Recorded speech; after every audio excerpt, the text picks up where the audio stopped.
ನನ್ನ ಕಟ್ಟ ಕಡೆಯ ಮಾತಿಷ್ಟೇ, ಈ ಜಗತ್ತಿನಲ್ಲಿ ದೊಡ್ಡವರು ಯಾರು ಅಂತ ಮಹಾತ್ಮರಿಗೆಲ್ಲೊಂದು ಪ್ರಶ್ನೆ ಬಂತಂತೆ. ಹೀಗೆ ತಿರುಗಿ ನೋಡುವಾಗ ಆಕಾಶ ದೊಡ್ಡದು ಕಂಡಿತವರಿಗೆ. ಅವರು ಹೋಗಿ ಆಕಾಶ ರಾಜನಿಗೆ ಹೇಳಿದ್ರಂತೆ, ಪುಣ್ಯಾತ್ಮ ಎಷ್ಟು ದೊಡ್ಡಕ್ಕೆ ಹರಡಿಕೊಂಡಿದೆಯಲ್ಲ, ನಿನ್ನಷ್ಟು ದೊಡ್ಡವರೇ ಇಲ್ಲ, ನಮಸ್ಕಾರ ಅಂತ. ಆಗ ಆಕಾಶ ರಾಜ ನಗತಾ ಹೇಳಿದನಂತೆ, ಇಲ್ಲಪ್ಪ, ಮೋಡ ಎಲ್ಲ ಆವರಿಸಿದರೆ ನಾನೆಲ್ಲಿ ಕಾಣುತ್ತೇನೆ, ನೀವು ಮೋಡಕ್ಕೆ ಹೋಗಿ ನಮಸ್ಕಾರ ಮಾಡಿ ಅಂತ. ಮೋಡಕ್ಕೆ ನಮಸ್ಕಾರ ಮಾಡಿದರೆ ಮೋಡ ನಗನಗತಾ ಹೇಳಿತಂತೆ, ಜೋರು ಗಾಳಿ ಬೀಸಿದರೆ ನಾನೇ ಚಲ್ಲಾಪಿಲ್ಲಿಯಾಗಿ ಹೋಗ್ತೇನೆ, ನಾನು ದೊಡ್ಡವನಾಗೋದು ಹೇಗೆ ಅಂತ. ಆಗ ಹೋಗಿ ಗಾಳಿಗೆ ನಮಸ್ಕಾರ ಮಾಡಿದ್ರಂತೆ. ಆಗ ಗಾಳಿ ನಗನಗತಾ ಹೇಳಿತಂತೆ, ನಾನು ದೊಡ್ಡವನಾಗೋದು ಹೇಗೆ. ಒಮ್ಮೆ ಕೆಳಗೆ ನೋಡಿ, ಪರ್ವತಗಳೆಲ್ಲ ಸಾಲು ಸಾಲು ನಿಂತಿದ್ದಾವಲ್ಲ, ಎಷ್ಟೇ ಬೀಸಿದ್ರೂ ಪರ್ವತವನ್ನು ಚೂರು ಕದಲಿಸ್ಲಿಕ್ಕೆ ಆಗೋದಿಲ್ಲ, ಪರ್ವತರಾಜ ದೊಡ್ಡವ ಅಂತ. ಹೋಗಿ ಪರ್ವತಕ್ಕೆ ನಮಸ್ಕಾರ ಮಾಡಿ, ಇವರೆಲ್ಲ ಹೀಗೆ ಹೇಳಿದ್ದಾರೆ, ನೀನು ದೊಡ್ಡವನು ಅಂತ ಪರ್ವತಕ್ಕೆ ನಮಸ್ಕಾರ ಮಾಡುವಾಗ ಪರ್ವತ ಹೇಳಿತಂತೆ, ನಾನು ದೊಡ್ಡವನಾಗುವುದು ಹೇಗೆ, ನನ್ನಂತಹ 1000 ಪರ್ವತಗಳನ್ನು ಹೊತ್ತ ಭೂಮಿ ದೇವಿ ಇದ್ದಾಳೆ, ಅವಳೇ ದೊಡ್ಡವಳು ಅಂತ ಹೇಳಿದಾಗ ಇವರು ಭೂಮಿಗೆ ನಮಸ್ಕಾರ ಮಾಡಿದ್ರಂತೆ.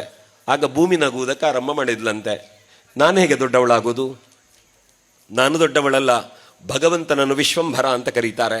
ನನ್ನಂತಹ ಕೋಟಿ ಕೋಟಿ ಬ್ರಹ್ಮಾಂಡಗಳನ್ನು ಹೊಟ್ಟೆಯಲ್ಲಿ ಧರಿಸಿದ ಭಗವಂತನಿದ್ದಾನೆ, ಅವನೇ ದೊಡ್ಡವನು ಅಂತಂದಾಗ ಈ ಜ್ಞಾನಿಗಳೆಲ್ಲ ಹೋಗಿ ದೇವರಿಗೆ ನಮಸ್ಕಾರ ಮಾಡಿ ಹೇಳಿದ್ರಂತೆ, ಭಗವಂತ ನೀನೇ ದೊಡ್ಡವನು, ಎಲ್ಲರಿಗೆ ಹೇಳಿ ಬಂದೆವು, ಈಗ ನೀನು ದೊಡ್ಡವನು ಅಂತ ಗೊತ್ತಾಯಿತು ಅಂತ. ಆಗ ದೇವರು ನಗುವುದಕ್ಕೆ ಆರಂಭ ಮಾಡಿದ್ರಂತೆ, ನಾನು ದೊಡ್ಡವನಲ್ಲ. ಯಾಕೆ ದೊಡ್ಡವನಲ್ಲ ಗೊತ್ತಾ, ಕೋಟಿ ಬ್ರಹ್ಮಾಂಡಗಳನ್ನು ಹೊತ್ತವನು ನಾನು ಹೌದು, ಆದರೆ ಕೋಟಿ ಬ್ರಹ್ಮಾಂಡವನ್ನು ಹೊತ್ತ ನನ್ನನ್ನು ಕೂಡ ಮುಷ್ಟಿಗಾತ್ರದ ಎದೆಯಲ್ಲಿ ಭಕ್ತಿಯಿಂದ ಬಚ್ಚಿಟ್ಟುಕೊಳ್ಳಬಲ್ಲ ಭಕ್ತನೇ ನಿಜವಾಗಿ ದೊಡ್ಡವನು ಅಂತ ದೇವರು ಹೇಳಿದ್ರಂತೆ. ಹಾಗಾಗಿ ಯಾರೆಲ್ಲ ಶ್ರದ್ಧೆಯಿಂದ ಬಂದು ದೇವರ ಸೇವೆ ಮಾಡ್ತೀರಿ ಅಂಥವರು ಜಗತ್ತಿನಲ್ಲಿ ದೊಡ್ಡವರಾಗುತ್ತಾರೆ. ಬಂಧುಗಳೇ, ಆಡುವುದಕ್ಕೆ ಕತೆ 1000 ಇದೆ. ಸತ್ಯನಾರಾಯಣ ಸ್ವಾಮಿ ಪೂಜೆಯ ಕಥೆಯನ್ನು ಹೇಳಿಕೊಂಡ್ರೆ 4 ಗಂಟೆಯವರೆಗೆ ಮಾತನಾಡಬಹುದು. ಅದರಲ್ಲಿ ದಟ್ಟ ದರಿದ್ರನಾದವ ಭಿಕ್ಷೆ ಬೇಡಿ ದೇವರ ಸೇವೆ ಮಾಡಿದ, ದೇವರಿಗೆ ದುಡ್ಡು ಕೊಡಲಿಲ್ಲ, ಬಂಗಾರ ಕೊಡಲಿಲ್ಲ, ದೇವರಿಗೆ ಪರಿಶುದ್ಧವಾದ ಪ್ರೀತಿ ಕೊಟ್ಟ, ದೇವರವನನ್ನು ಶ್ರೀಮಂತನನ್ನಾಗಿಸಿದರು. ಮಕ್ಕಳಿಲ್ಲ ಅಂತ ಸಂಕಲ್ಪಿಸಿದವರಿಗೆ ದೇವರು ಮಕ್ಕಳನ್ನು ಕೊಟ್ಟರು. ಮಕ್ಕಳಾದರೆ ದೇವರ ಸೇವೆ ಮಾಡ್ತೇನೆ ಅಂತ ಸುಳ್ಳು ಹೇಳಿದವನಿಗೆ ದಾರಿದ್ರ್ಯ ತಲುಪುವವರೆಗೆ ಮಾಡಿ ಅವನ ತಪ್ಪನ್ನು ತಿದ್ದಿ ತೀಡಿ ಮತ್ತೆ ಪುನರುಜ್ಜೀವನವನ್ನು ಕೊಟ್ಟರು.